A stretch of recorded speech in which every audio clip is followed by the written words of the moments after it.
So mga tol, alam po ng karamihan na nagbigay po ng payo po ang ating pambatong former 3 Division World Champion Janrel Casimero na nabalitaan niya po na maglaban po ang kanyang kumpare na si Bad Boy ng Cebu versus sa Philippine Loper na si Ferdinand de la Merced.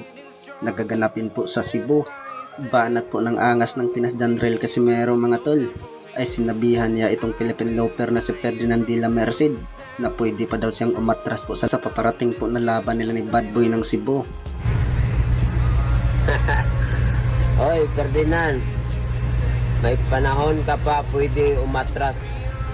Hinahamon mo si Bad Boy, nako, wag mo nga munin yun, baka makumatos ka pa nun. Hindi mo pa malakad buong Asia. So kayo kayo mag-away-away, kayo maggulo-gulo dyan. Alam nyo na yung klima ng panahon natin, nagkagulo na kayo nagkagulo-gulo pa.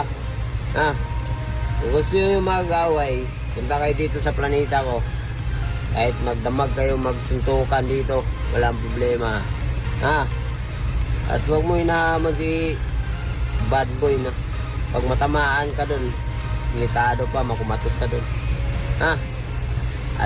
Paalala lang, hindi mo malakad buong Asia dito sa Pilipinas kung pag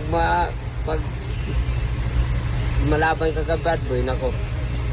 Pero alam ko marami ka resistensya, kaya may possibility talaga na mananalo ka ka Bad Boy. So good luck sa inyo lahat. Bad Boy, bro, pare, mag-iingat ka dyan. Nilalakad buong kagawakan yan. Baka masingitan sa lahi dyan. So, ingat. Okay, God bless. Ingat kayo lahat. Okay, guys. Buat wala.